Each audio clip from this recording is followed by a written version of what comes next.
今天来拍摄必须得带华为来啊！小鹏 G7，华为和小鹏首款合作的车型，它这个 X HUD 啊是合作的。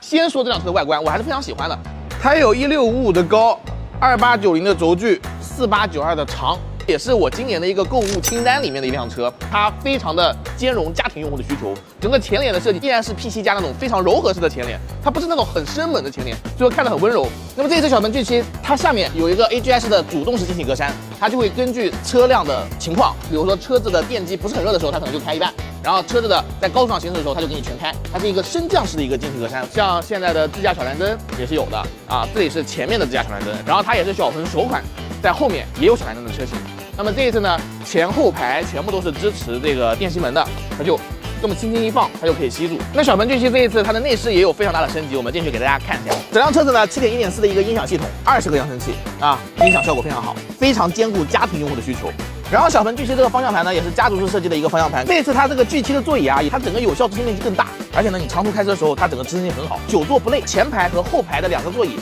全部都是有通风、加热和按摩。然后我再来给大家介绍一下这辆车子上很细节一个东西，它就是一个光源能实现2种效果。这儿呢，它是有一种细条形的效果，然后底下在这个木纹板上面，它是一个慢反射效果，就很高级。中岛是一个悬浮的中岛，然后上面有2个50瓦的快充，它也是和 P7加同款的一个9英寸的流媒体后视镜，雨天也不用担心看不清楚后方。这还有一个类似于小鹏 X9一样的这个隐藏式的出风口。这个手套箱呢，这一次是一个密码的手套箱啊，可能就是如果没有密码的话呢，你就直接小屁语音打开；有密码的话要输入个密码才能打开。然后在手套箱里面呢，给你们弄了一个挂钩，这样你们早餐啊什么的就可以挂在这儿，一个很细心的小设计。然后在这个底下呢，你们看一个很大的桥洞，然后这一次它的精品件有一个磁吸的纸巾盒，这样子你这个车子在急刹的时候纸巾盒不会乱飞。那这一次呢，变化最大的就是小鹏 G7终于有 HUD 了，之前啊都是一个小的仪表屏，对不对？然后这个 HUD 呢是和华为合作的，由小鹏提供软件，华为提供硬件，全行业可以说是最好的 HUD， 因为它覆盖了行车6种场景，包括你泊车、驾驶过程中，然后过窄路的时候，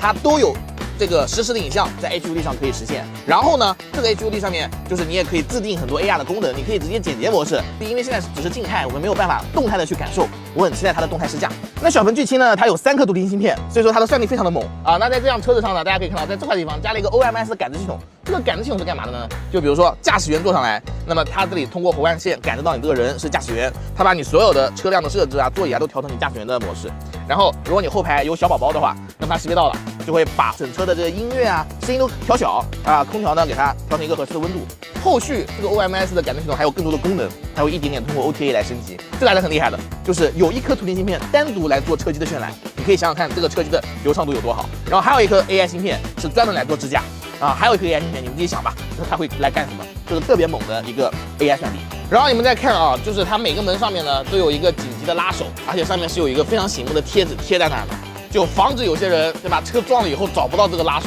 这个后视镜看起来还是非常有科技感的。然后这个双层夹胶玻璃的话呢 ，NVH 性能大幅度的提高，静谧性不错。整个后排玻璃的这个隐私性啊，是不是很黑？我这样下来你们是不是都看不到我了？保护家庭隐私的一个功能。现在呢，我们来到 G7的第2排，我的整个腿部空间非常的富裕。以前车的后排空间啊，几个拳头没有用，顶个西瓜有问题吗？顶呱呱。那么这一次它改的后排给你们放了同级唯一的50瓦的无线充电，多2侧呢。 这儿它通过那个摩斯密码的一个形式啊，给大家弄了这个手机充电的一个散热口。然后这个摩斯密码呢，在前排的副驾上也有相应的一个设计。摩斯密码翻译过来就是 G7的意思，理工男的一点浪漫。然后在后排依然有个小屏幕啊，这个小屏幕的话，他们是说符合小孩子对吧？看电视的一个场景，但是基本上用不太到。在副驾后面呢，也有个跟类似于 P7加一样的这个桌板，支持了一个无极悬停的功能，多了一个磁吸的支架。这个支架的话呢，比如说你的 iPhone 或者说你的手机有磁吸的功能，放在这儿。 就可以躺着看电视啊、听音乐啊，这就相当于又多了一块屏幕，然后也不会说因为车子的急刹和加速把手机甩出去。在每个门这儿都有一个放手机的地方，而且这个手机的地方这次做了一个好的设计，有一个增高的地方，你车辆在急刹的时候手机是飞不出去的。那么现在呢，我们再看一下整辆车子的这个后备箱啊，我前面说的智驾小蓝灯首次在小鹏车型上搭载，然后呢，它的开合的开关在这儿，